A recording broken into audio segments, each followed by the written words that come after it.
There are truths that live beneath the surface of words, quiet, trembling things that refuse to be spoken, yet shape the way a heart beats when another enters the room. We call them instincts, chemistry, intuition, but perhaps they are something far older, something written in the language of the body before the mind learned to lie. For years I watched these small betrayals of emotion unfold between people who insisted they felt nothing. A flicker in the eyes, a pause too long, a trembling hand that reached for safety and then withdrew. Hidden love, it is the most human contradiction of all. It burns while pretending to freeze. It hides in the corner of the soul and calls it composure. I didn't always understand it. In the early years of my career, I believed that love was revealed through clarity, words, gestures, promises. I thought that honesty and vulnerability walked hand in hand, that those who loved would simply say so. But time has a way of humbling certainty. 2 decades of listening, observing, and studying the quiet symphony of human behavior taught me something different, that the truest forms of love often wear the mask of restraint. Not because they are false, but because they are terrified of their own depth.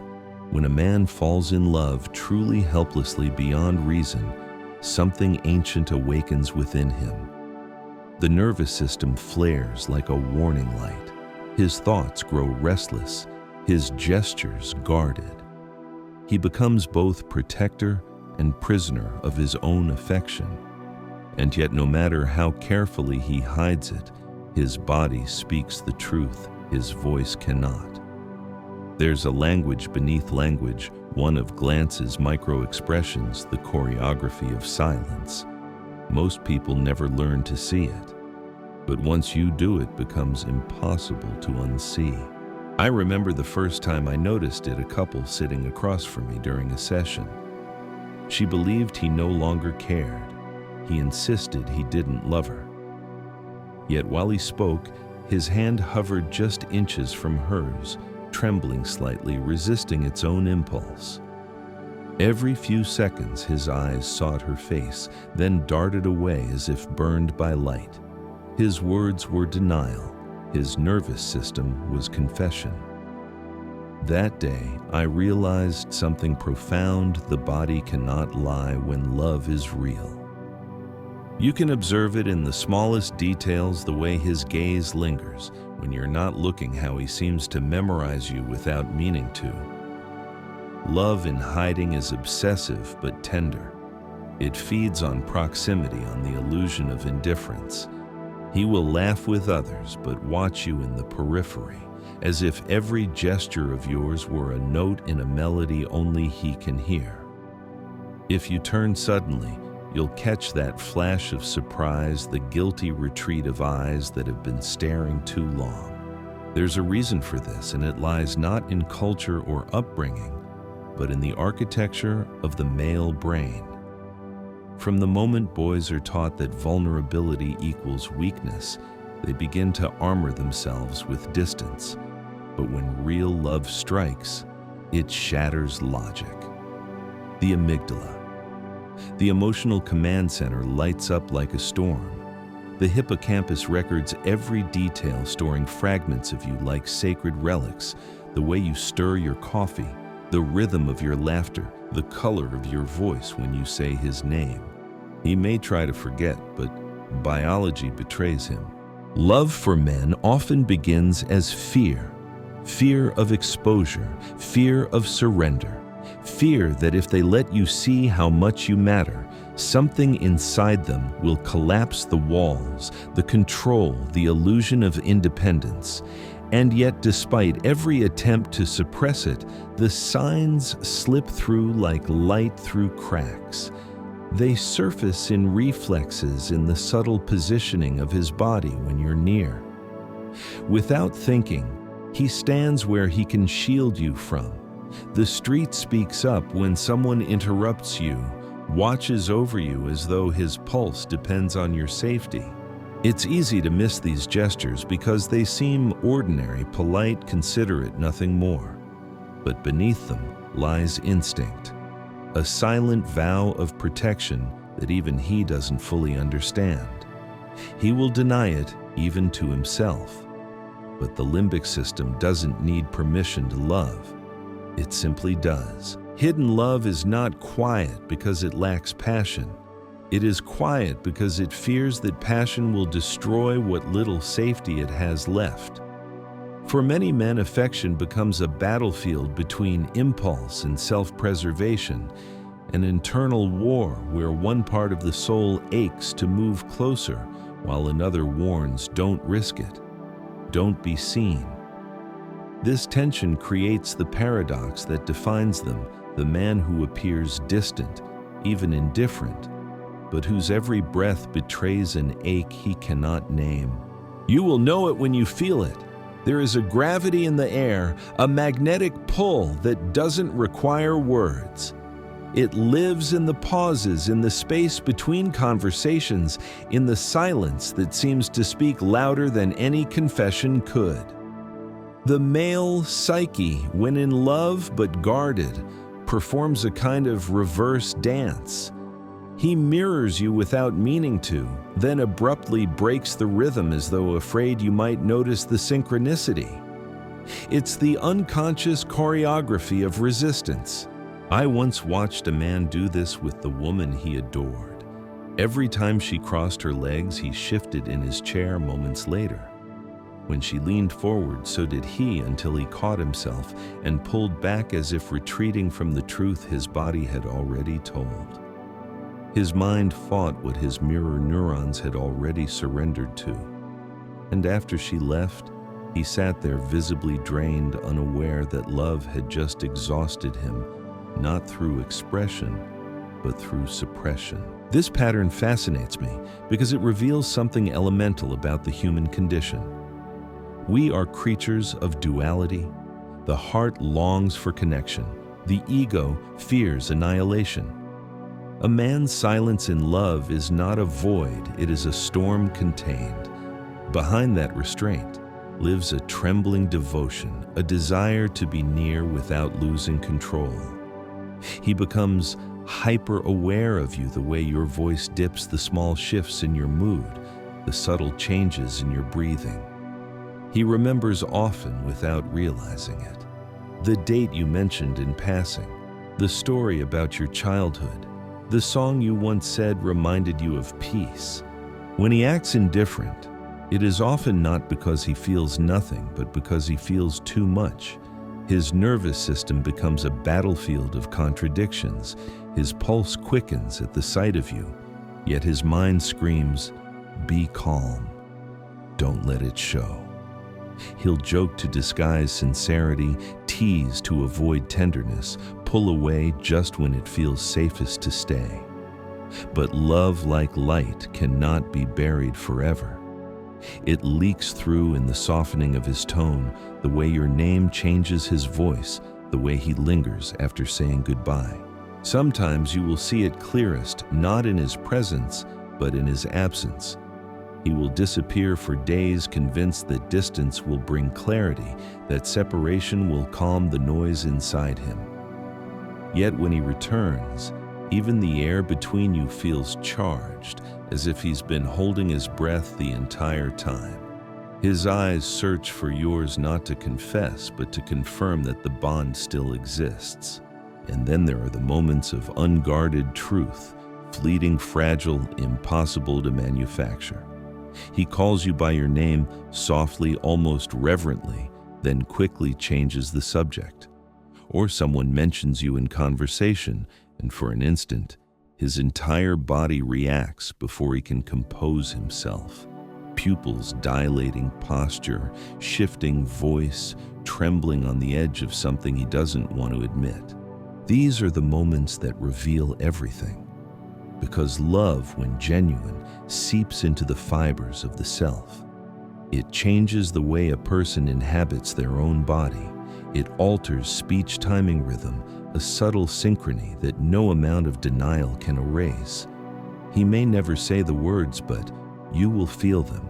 The tragedy is that many women misread this silence as absence. They believe the love isn't there simply because it isn't declared. But declaration and devotion are not the same thing. Love spoken too soon can vanish like vapor. Love endured in silence burns slow and deep, reshaping the soul from within. To recognize it is to see the invisible, to understand that what hides is not always what is absent, and that sometimes restraint itself is a confession. There is something hauntingly beautiful about a love that hides not because concealment is noble, but because it reveals how fragile and unguarded the human heart truly is beneath its armor. I have seen men who would stand fearless before violence tremble at the thought of saying, "I love you." I have seen warriors of logic undone by a single moment of vulnerability. Love strips us bare. It exposes the parts we have spent a lifetime protecting, and that is why so many hide behind calm faces and careful words. To understand this hidden love, you must look beyond the visible. Observe the patterns, the inconsistencies, the quiet contradictions. He will not always be there, but somehow he always appears when you truly need him. This is not coincidence. It is a form of devotion disguised as timing. He may ignore your small messages, but the instant you say, "I'm not okay," he replies without hesitation. It's as if his nervous system has been tuned to the frequency of your voice alert, to your slightest distress. That I call the paradox of availability. To the untrained eye, it looks like inconsistency, yet in truth, it's the most consistent part of his affection. He is guarding his own heart-rationing proximity like oxygen, terrified that if he breathes you in too deeply, he will drown in everything he feels. So he maintains this delicate rhythm of presence and absence, distance and devotion, logic and longing. You'll notice it most in moments that should be ordinary. A conversation that drifts into vulnerability and suddenly his body language shifts. He leans closer without realizing it. His pupils widen, his breathing slows. The scientist in me could point to mirror neurons, the limbic system, the autonomic response. But the poet in me knows it's something more primal, a surrender the mind cannot control. It's tempting to think you can draw it out of him, that if you just say the right words or wait long enough, he'll finally cross the invisible line between restraint and confession. But love doesn't unfold through pressure. It blooms in safety. When a man hides his feelings, he's not protecting himself from you, but from the collapse of the identity he's built around control. His silence is not a lack of care, it's an act of survival.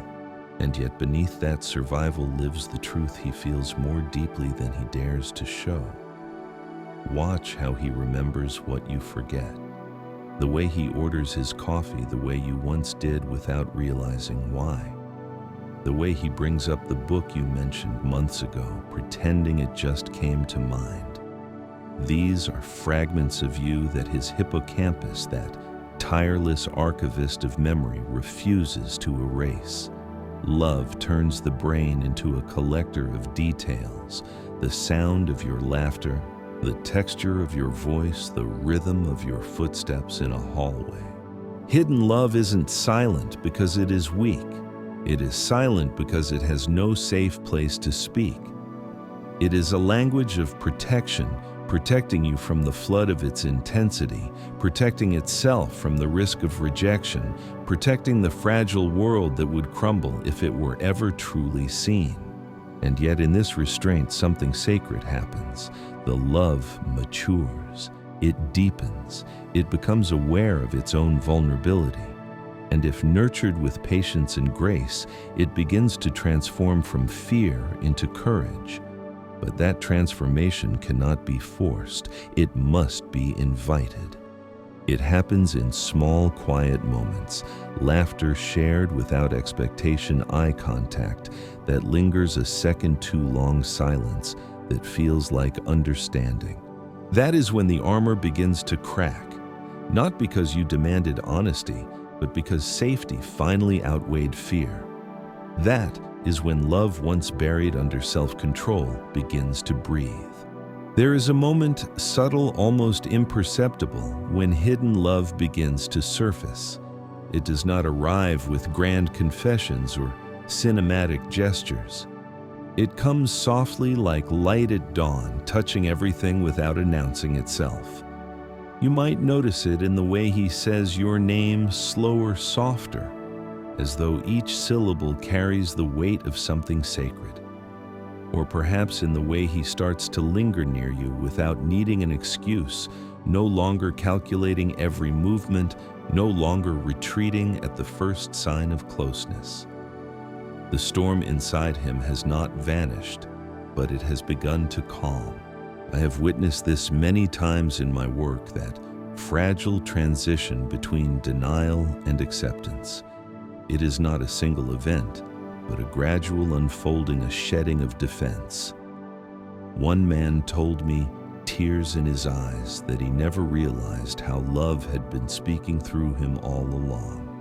The late-night texts under the pretense of friendship, the casual "I just happened to be nearby," the quiet need to make sure she was safe, happy, protected. He called it confusion, but I knew it for what it was, devotion too shy to speak its own name. What fascinates me most is how the male psyche can hold both terror and tenderness in the same breath. They fear that loving openly will make them weak, and yet the act of love itself is the bravest thing they will ever do. When they finally allow themselves to feel without fleeing, something profound shifts. The eyes that once avoided yours now meet them without flinching. The laughter that once sounded forced becomes effortless. The rhythm between you steadies into something peaceful, not the desperate pulse of infatuation, but the quiet heartbeat of truth.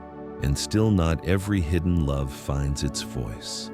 Sometimes it remains trapped beneath years of conditioning, beneath fear and pride and timing that never aligns. I have seen women wait for a confession that never came, mistaking silence for absence, when in truth it was simply paralysis. Love that cannot speak still aches to be felt. It still watches from a distance, still memorizes the smallest details, still hopes in secret. There is tragedy in that, but also beauty. Because even unspoken, such love transforms those who feel it. It softens them. It teaches them the language of empathy, patience, and grace. But here lies the question that matters most. What do we do once we see it? Recognition is not enough. Understanding must become wisdom. When you sense that someone loves you but cannot say it, your role is not to chase, but to hold space, not to force revelation, but to invite safety. The moment you create a world where vulnerability is not punished, the defenses begin to fall. A shared laugh, a gentle word, a silence that says you're safe here. These are the conditions where love dares to breathe. And yet wisdom also means knowing when to let go. Hidden love, if left unspoken for too long, begins to rot in the shadows. What once was tenderness turns into ache. What once was devotion becomes confusion. To love someone who hides is to walk a delicate line between compassion and self-respect. You can open your heart to understanding, but never at the cost of your own light. Because while love may be born in silence, it cannot live there forever. The truth I've learned after all these years is simple and cruel and miraculous. All at once, love that is real always finds a way to reveal itself. But sometimes its revelation is in its absence, in the realization that you deserve a love brave enough to speak. And if he never finds the courage to say it, if fear keeps him prisoner behind polite distance and nervous smiles, then perhaps his purpose was not to stay, but to awaken something within you, the knowing that your heart is not something to be hidden, that your love deserves air and sunlight, not secrecy. Hidden love can teach you what love should never become a flame drowning underwater. So if you recognize these signs, let them be a mirror, not a promise. See the truth, but don't build your home inside it. Some flames are meant to warm you for a moment, not to last a lifetime. There is a quiet courage in learning to see love clearly, not as a fairy tale, not as a battlefield, but as a living force that transforms everyone it touches. By the time most people recognize hidden love, it has already changed them. The woman becomes more intuitive, her perception sharpened by longing. The man becomes softer, more human, undone by emotions he can't name. Both stand at the threshold between revelation and loss, unsure which will come first. For years I believed the goal was to help men confess, to coax the truth from silence. But what I learned was something different. Confession is not always the point. Understanding is. The real healing begins not when the words are spoken, but when both souls finally see what was always there, wordless but undeniable. That moment of recognition when the body relaxes, when eyes finally meet without fear, that is love in its purest form. Still, not every story finds its closure. Some loves remain unfinished, caught between timing and hesitation. And yet even these incomplete loves leave a trace. They stay with us in the way we speak, in the way we care for others, in the way we choose or refuse to hide again. Every hidden love carries a lesson whispered softly into the chambers of the heart, that to love deeply is not to possess but to perceive, not to control but to witness. I once worked with a woman named Carmen. She spent months wondering if her colleague Miguel felt something for her. The signs were all there, the lingering glances, the quiet protection, the gentle mimicry of her gestures, the way he seemed to remember every offhand detail of her life. For a long time she waited for him to speak, but then something in her shifted. She stopped waiting for the confession and began creating safety instead, not with words, but with presence, laughter, patience. 3 months later, he finally spoke. Not with eloquence, not with certainty, but with trembling honesty. "I've loved you for 2 years. I just didn't know how to say it without losing myself." It wasn't her persistence that opened him, it was her compassion.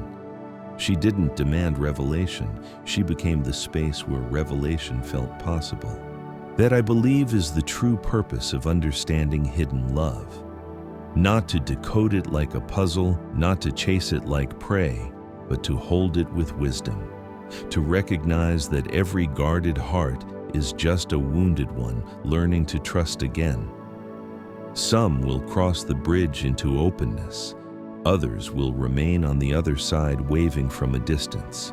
But either way, the knowledge frees you, because clarity, even when painful, is the beginning of peace. So if you find yourself standing before a man who hides what his eyes already confessed, remember, this love cannot be forced into the light, but it can be invited there. Be gentle, but be firm in your worth. Let empathy guide you, but let boundaries protect you. Because your love, your open, radiant, brave love, deserves to be met, not managed. And when that love finally arrives, when it stands before you, without armor, trembling but true, you will know. It will not need decoding. It will not hide. It will not make you question whether you're imagining things.